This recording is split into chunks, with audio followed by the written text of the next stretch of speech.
భూపాలపల్లి పర్యటనలో బీజేపీ రాష్ట్ర అధ్యక్షులు రామచంద్రరావు రాష్ట్ర ప్రభుత్వంపై తీవ్ర విమర్శలు చేశారు.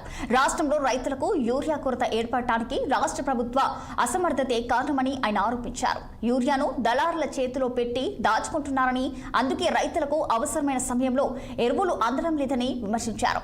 బీఆర్ఎస్ కాంగ్రెస్ రెండు ఒకటినని రామచంద్రరావు వ్యాఖ్యానించారు. దేశంలో అవినీతి లేని పాలనను ప్రజలకు అందిస్తున్నది ఒక ప్రధానమంత్రి నరేంద్ర మోడీ మాత్రమేనని ఆయన స్పష్టం చేశారు. కేంద్ర ప్రభుత్వం గ్రామీణ అభివృద్ధికి తెలంగాణకు 3,000 కోట్ల రూపాయలు కేటాయిస్తే అప్పట్లో బీఆర్ఎస్ ప్రభుత్వం అవినీతి చేసిందని, ఇప్పుడు కాంగ్రెస్ ప్రభుత్వం కూడా అదే చేస్తుందని ఆరోపించారు. రాబోయే భూపాలపల్లి మున్సిపాలిటీ ఎన్నికల్లో బీజేపీని ఆదరిస్తే చైర్మన్ పీఠాన్ని కైవసం చేసుకుని భూపాలపల్లిని అవినీతి లేకుండా అభివృద్ధి చేసి చూపిస్తామని రామచంద్రరావు హామీ ఇచ్చారు. జనతా పార్టీ ప్రభుత్వం నరేంద్ర మోదీ గారు 12 సంవత్సరాల నుంచి మన ఒక దేశాన్ని ఏళ్తా ఉంది. ఏ ఒక అవినీతి సంఘటన లేదు. అవినీతి రహితమైనటువంటి ప్రభుత్వాన్ని ఈ దేశానికి అందించారంటే నరేంద్ర మోదీ గారు. కానీ ఇక్కడ మనం టీఆర్ఎస్ చూసాం, పక్కనే అవినీతి ఉంది కదా, కాళేశ్వరం ATM గా మారినటువంటి ఒక విషయం.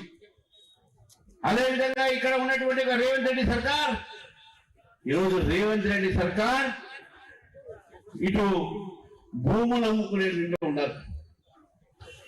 విశ్వవిద్యాలయాల భూముల కోసం అమ్ముకునే పరిస్థితి ఉన్నది. ఈరోజు విశ్వవిద్యాలయ భూములతో పాటు వారు ఇండస్ట్రీస్ కు సంబంధించినటువంటి ఒక పారిశ్రమకు సంబంధించిన భూములు కూడా అమ్ముకునే పరిస్థితి ఉన్నారు. తీర్చనే కార్యక్రమం తీసుకోవడం జరిగింది.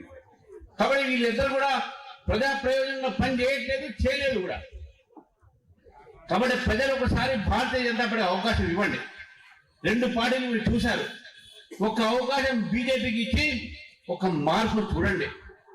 ఈ తెలంగాణ ప్రజలకు, భూపాలపల్లి ప్రజలకు నేను కోరుతా ఉన్నాను, ఒక అవకాశం మున్సిపాలిటీలో బీజేపీకి ఇవ్వండి. మొన్న పంచాయతీలో బాగా ఇచ్చారు. కీర్తి రెడ్డి గారు చెప్పారు, దాదాపు 100 వార్డు మెంబర్లు మనకి గెలుస్తున్నాం ఇక్కడ భూపాలపల్లిలో. మరి అటువంటి ఒక పరిణామంతో ఈరోజు గ్రామీణ ప్రాంతాల్లో కూడా ప్రతిదీ కూడా